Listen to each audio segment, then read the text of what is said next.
दोस्तों स्वागत है आपका अपने चैनल प्रैक्टिकली साइड विजिट में। दोस्तों मकान में अधिकतर आपने पीओपी के बारे में ज़रूर सुना होगा कि पीओपी, पुट्टी या फिर पेंट, इन चीज़ों के बारे में आपने ज़रूर सुना होगा। मकानों में भी हम इस चीज़ का उपयोग करते हैं और जो हम फ्लैट्स वगैरह बनाते हैं उस चीज़ में भी हम इन चीज़ों का उपयोग करते हैं। अधिकतर पीओपी, पुट्टी या पेंट्स का उपयोग वहीं कहा जाता है कि जिस जगह पे हॉल आती है, ड्राइंग रूम आते हैं या हॉल आते हैं, उनकी जो दीवारें होती है और जो सीलिंग होती है, जो छतों के ऊपर और दीवारों के ऊपर अधिकतर हम पीओपी का ही उपयोग करते हैं। पीओपी की जो फुल फॉर्म होती है वो प्लास्टर ऑफ पेरिस होती है। और आज की वीडियो में दोस्तों मैं आपको पीओपी की कुछ ऐसी जानकारी देने वाला हूं जो आपके लिए बहुत ज़रूरी है। अधिकतर गलतियां इस चीज़ में मकानों के अंदर होती है। वीडियो चालू करने से पहले एक रिक्वेस्ट है दोस्तों, अगर आपने हमारे चैनल को सब्सक्राइब नहीं किया तो हमारे चैनल को सब्सक्राइब जरूर करिए और वीडियो को अंत तक जरूर देखिए दोस्तों, क्योंकि वीडियो को अंत तक देखेंगे तभी आप इसको पूरी तरीके से समझ पाएंगे। अगर बीच में स्किप करके चले जाते हैं दोस्तों तो वीडियो किसी मतलब की नहीं। मैं आपको ये भी बताऊंगा कि हम अधिकतर जो पीओपी छोड़ते हैं वो पीओपी हाफ पोर्शन तक क्यों छोड़ते हैं। ठीक है दोस्तों, तो सेकंड पॉइंट पर हम इस चीज़ का भी बात करेंगे, लेकिन फर्स्ट पॉइंट जो हमारा होगा वो पीओपी का रहेगा कि पीओपी की पूरी किस तरीके से लगती है और किस तरीके से इसकी चेकिंग होती है और किस तरीके से इसको मेंटेन करके रखना है। इन तीनों चीज़ों के बारे में बात करेंगे। उसके बाद में हम हमारे आखिरी पॉइंट पर आएंगे कि हम अधिकतर इस आदि क्यों छुड़वाते हैं दीवालों को, आदि छुड़वाने का रीज़न क्या होता है। ठीक है दोस्तों, तो वीडियो तक अंत तक जरूर बनी रहिए। दोस्तों जैसा कि हम बात करते हैं अगर फ्लैट की हम पीओपी जब भी करते हैं, सबसे पहले हम स्टार्ट करते हैं दोस्तों छत के ऊपर। अब छत की पीओपी कराने से पहले आप इस पूरी की जो दीवार होती है, प्लास्टर अगर हम करते हैं ऊपर सीलिंग के ऊपर, वैसे तो फॉल सीलिंग अधिकतर मकानों के अंदर होती है, लेकिन अगर फॉल सीलिंग नहीं होती तो उस जगह पे पीओपी का उपयोग होता है। ठीक है दोस्तों, तो आप सबसे पहले जो स्टेज होती है उसे ये करवाइए कि जो भी आपका प्लास्टर होता है उस पर कच्चा झाड़ू लगवा दिए। ये देख सकते हैं आप, इस तरीके की आप सीलिंग के अंदर जहाँ भी आपकी पीओपी होती है उस जगह पे आप कच्चा झाड़ू लगवा दीजिए। कच्चा झाड़ू लगवाने से ये होता है कि जो भी आपकी पीओपी आप करते हो वो इसकी बॉन्डिंग जो होती है वो बॉन्डिंग बहुत अच्छी पकड़ मानी जाती है, तो इससे आपकी पीओपी मजबूत होगी। ठीक है दोस्तों, अब सीलिंग के अंदर आपको किन चीज़ों का ध्यान रखना है। एक तो आपके लेवल्स का प्रॉपर तरीके से ध्यान रखिए, प्रॉपर तरीके से पूरी फंटी प्रॉपर तरीके से चलनी चाहिए, फिनिशिंग में चलनी चाहिए। उसके बाद में किसी भी तरह की कोई बबल्स नहीं आने चाहिए। बबल्स अगर आते हैं तो उस बबल्स को पूरा तुरंत सही करवाइए। ठीक है दोस्तों, दूसरी चीज़ सीलिंग में ध्यान रखिए, जो भी फैन बॉक्स या डीबी के जो भी जंक्शंस वगैरह होते हैं उनको तुरंत क्लियर करवाइए। बाद में अगर हम करवाते हैं तो वो हमें ध्यान से भटक जाता है और फिर भूल जाते हैं, तो उस चीज़ का मेंटेन नहीं हो पाता, तो उस चीज़ को आप तुरंत सही कराइए।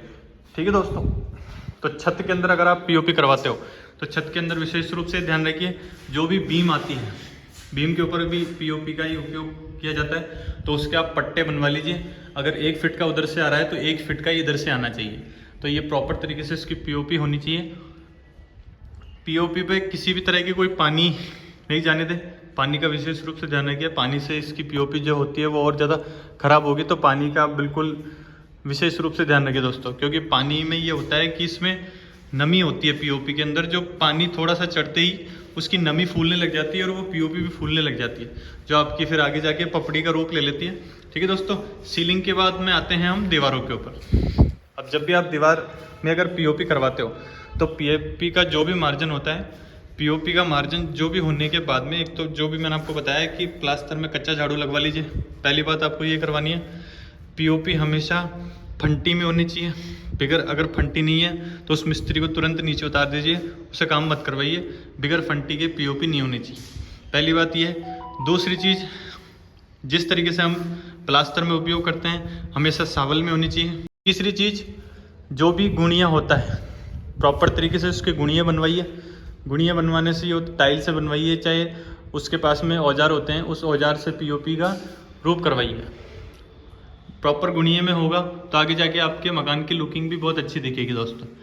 चौथी चीज़, जो भी फंटी में जो भी माल आता है प्रॉपर तरीके से उसे भी लेवल में करवाइए। ये भी इस तरीके से, जो भी इस तरीके जो बीच में जो बीम लटकती है उस बीम का भी गुणिया करवाइए। गुणिया करवाने से ये होता है कि आगे जाके अगर उस पर दूर से अगर लुकिंग होती है तो वो जो लुकिंग होती है वो लुकिंग बहुत अच्छी होती है।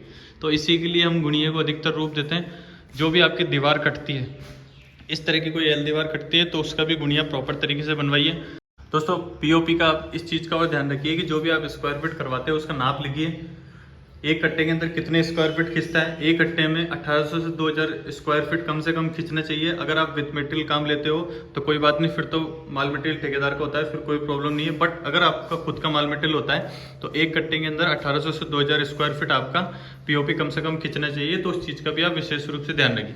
ठीक है दोस्तों, तो ये होती है एक तो आपको सीलिंग का किस तरीके से ध्यान रखना है और वॉल का किस तरीके से ध्यान रखना है। अब तीसरी चीज़ जो सबसे ज़रूरी चीज़ आती है दोस्तों, वो ये आती है कि हम अधिकतर दीवार की जो पीओपी होती है उसे आधी क्यों छोड़ते हैं। अब आधी छोड़ने का कारण सबसे ज़रूरी यही माना जाता है दोस्तों कि हम जब भी फर्श लगाते हैं, फर्श हम पहले लगवा लेते हैं, पीओपी हम बाद में करवाते हैं। फर्श का लेमिनेशन कर लेते हैं, फर्श का भी प्रोटेक्शन हो जाता है।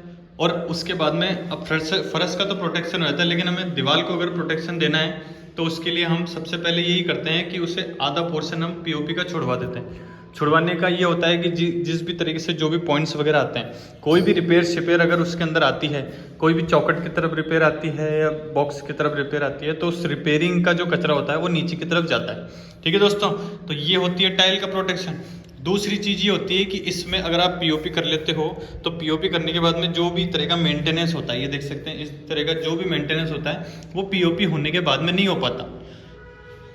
कारण ये होता है, मान के चलिए अगर आप इस पर रिपेयरिंग करते हो, अब अगर आपने इस जगह पे पीओपी कर दी तो आप इस पर रिपेयरिंग, अब रिपेयरिंग में जो मसाला लगना है वो लगेगा, इसमें हम भी कुछ भी नहीं कर सकते और आप भी कुछ भी नहीं कर सकते। लेकिन अगर मसाला करते हो तो इसके सीमेंट के छींटे भी जाते हैं और मसाले का भी थोड़ा सा मसाला इधर उधर होता है, ये देख सकते हैं आप, ये जो मसाला होता है तो ये पूरी आपकी पीओपी को है वो ख़राब कर देता है।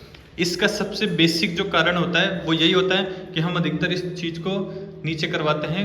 आप भी अगर अपने मकान के अंदर करवाते हैं तो इस चीज़ को ज़रूर करवाइए, नहीं तो बाद में क्या होता है कि इतने से एक छोटे से टुकड़े के लिए आपको एक कट्टा और लाना पड़ेगा, उसके बाद में उसे नाप भी देना पड़ेगा, उस ठेकेदार को मेंटेनेंस का खर्चा भी आपको ही उठाना पड़ेगा, कोई और उठाने नहीं आएगा दोस्तों। क्योंकि एक बार ठेकेदार कर देता है दोबारा नहीं करेगा। हम दिन रात इन चीज़ों से जूझते रहते हैं, इसलिए मैं आपको ये जानकारी बताने की कोशिश कर रहा हूँ कि इस चीज़ का विशेष रूप से ध्यान रखें। दूसरी चीज़ ये होती है दोस्तों इसको आधा छुड़वाने की, कि हम जो भी स्कार्टिंग वगैरह लगवाते हैं तो स्कार्टिंग में हमेशा मसाला जाता है, या फिर मसाला जाने के बाद में जो भी हम फर्श की टाइलें लगाते हैं, फर्श की भी टाइलें लगाते हैं, स्कार्टिंग भी लगाते हैं, तो इसके सीमेंट के जो छींटे होते हैं वो उछलते हैं। सीमेंट के छींटे हर जगह पे उछलेंगे, चाहे आप कोई सा काम करवाइए।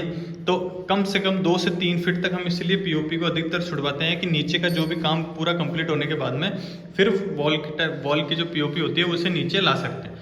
ठीक है दोस्तों, तो सबसे जो जरूरी और बेसिक कारण ये होता है कि एक तो मेंटेनेंस, दीवार का जो मेंटेनेंस होता है एक तो वो, और नीचे की जो फर्श लगती है वो, इन दोनों के जो सीमेंट के छींटे होते हैं वो हमेशा दीवार के ऊपर ही जाते हैं, पीओपी के ऊपर ही जाते हैं, इसलिए हम इन्हें आधा छुड़वाते हैं। ठीक है दोस्तों, और इस तरह की इन्फॉर्मेटिव वीडियो देखने के लिए हमारे चैनल को लाइक शेयर सब्सक्राइब जरूर करिए दोस्तों। तब तक के लिए जय हिंद, वंदे मातरम, भारत माता की जय।